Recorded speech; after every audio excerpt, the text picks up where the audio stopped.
தமிழ்நாடு தொழில் முனைவோர் மன்றத்தினுடைய அவார்டு வாங்கினதில் நான் ரொம்ப மகிழ்ச்சி அடைகிறேன். ஆக்சுவலாக ஏன் அப்படின்னு சொல்லி கேட்டிங்கன்னா, அவரை எனக்கு குறுகிய காலத்தில் தான் எனக்கு அறிமுகம். ஆக்சுவலாக ரமேஷ் பாபு சார்.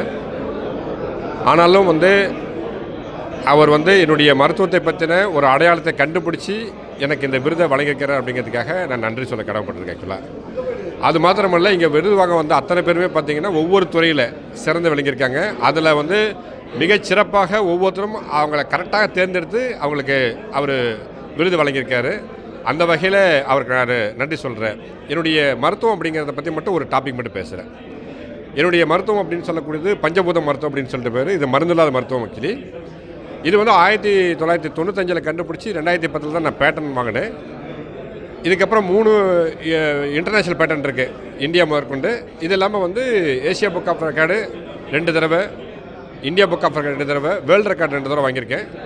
30 வருஷமாக சர்வீஸில் இருக்கேன். ஆக்சுவலாக இது வரைக்கும் ஒரு 4 லட்சம் பேஷண்ட்டை பார்த்துருக்கேன். ஆக்சுவலாக எல்லா விதமான டிசீஸ்லையும், அதாவது மருந்துகளால் குணப்படுத்த முடியல அப்படின்னு சொல்லக்கூடிய பேஷண்ட் தான் என்னுடைய பேஷண்ட்டாகவே இருப்பாங்க. ஆக்சுவலாக நான் கர்பிள் டிசீஸில் அப்படிப்பட்ட நிலையில் என்னுடைய மருத்துவம் நான் வந்திருக்கேன். 2015 முதல் முறையாக அப்துல் கலாமுடைய சயின்டிஃபிக் அட்வைஸ் பொன்ராஜ் சார் வச்சு தான் என்னுடைய புத்தகத்தை வெளியிட்டேன். ஆக்சுவலாக 2015 அந்தளவுக்கு ஒரு ஸ்பெஷல் என்னுடைய இன்வென்ஷன். ஆக்சுவலாக 2வது புக் கூட லாஸ்ட்டு இயர் வெளியிட்டிருக்கேன். ஆக்சுவலாக அதுக்கும் பொன்ராஜ் சார் தலைமை ஏற்றிருக்காரு. ஆக்சுவலாக அப்படி மருத்துவம் அப்படின்னு சொல்லக்கூடியது மருந்துகள் இல்லாமலேயும் நோய்களை தீர்க்கும் அப்படிங்கிறத எடுத்துகிட்டு வந்திருக்கேன். ஆக்சுவலாக என்னுடைய லட்சியம் அப்படின்னு சொல்லக்கூடியது எடுத்துக்கிட்டிங்க அப்படின்னு சொன்னால், ஒரு இந்தியாவிலையும் சரி உலக லெவலையும் சரி ஒரு கோடி மருத்துவர்களை இந்த துறையில் உருவாக்கணுங்கிறது என்னோடய லட்சியம். ஆக்சுவலாக அப்படிப்பட்ட ஒரு சிறப்பு. ஸோ இந்த பேட்டி கொடுக்குறதுக்கு எனக்கு வாய்ப்பு கொடுத்ததுக்காக உங்கள் எனக்கு நன்றி சொல்கிறேன். நன்றி sir. I am doctor A Suryanarayanan. எனக்கு என்டர்பிரனர்ஸ் ஃபாரத்தில் மிக சிறப்பாக திரு ரமேஷ் பாபு அவர்கள் என்டர்பிரனர்ஸை எந்த விதத்தில் ஊக்குவிக்க வேண்டும் என்று தனிநபராக ஒரு பெரிய ஃபாரத்தை நடத்தி இன்றைக்கு எங்களையெல்லாம் ஊக்குவித்திருக்கார்கள். நாங்கள் உண்மையாக சொல்கிறோம், நாங்கள் என்டர்பிரனர்ஷிப் இடத்துல எக்கச்சக்க கஷ்டங்கள் நஷ்டங்கள் வந்துச்சு. அதெல்லாம் ஹீலிங்காக பண்ணிட்டார். இதெல்லாம் அந்த கஷ்டங்களை நிவர்த்தி செய்து போல் எங்களுக்கு அவார்டு கொடுத்தாரு. மிக மிக நன்றி.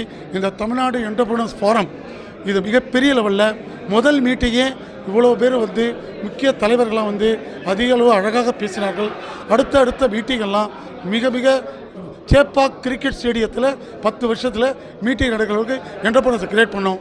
உண்மையாகவே அவருக்கு தமிழ்நாட்டில் பத்மபூஷன் எல்லா அவார்டும் அவருக்கு கிடைக்கணும். தமிழ்நாடு என்டர்பிரனர்ஸ் அவார்டு அதை ஒரு பெரிய லெவலில் நடத்தி எல்லாரையும் ஊக்குவித்து பண்ணுறதுக்கு அரசாங்கம் இப்பொழுது அளவும் தயாராக இல்லை. ஆனால் ஒரு தனி மனிதன் உலகத்தை ஆட்டி படைக்க முடியும் அப்படின்ட்டு தான் மிகச்சிறந்த முறையில் திரு ரமேஷ் பாபு அவர்களும் திரு சுரேஷ் கண்ணன் அவர்களும் திரு பொன்ராஜ் அவர்களும் திரு அனைத்து சகோதரிகளும் நடத்தியிருக்காங்க. மிக மிக சந்தோஷம். இதேமாரி ப்ரோக்ராம்ஸ் தமிழ்நாட்டில் நிறையா நடக்கணும். யாருமே செய்யாத திரு ரமேஷ் பாபு அவர்கள் மிக சிறந்த முறையில் செஞ்சிருக்கார்கள். அவருக்கு வாழ்த்துக்கள். அவர்கள் அடுத்த 25 வருடத்திற்கு மிகப்பெரிய லெவலில் ஒரு பெரிய ஏற்படுத்தி தமிழகத்தையே ஒரு ரெவல்யூஷன் ஏற்படுத்துறதுக்கு வாழ்த்துக்கள். நன்றி, வணக்கம்.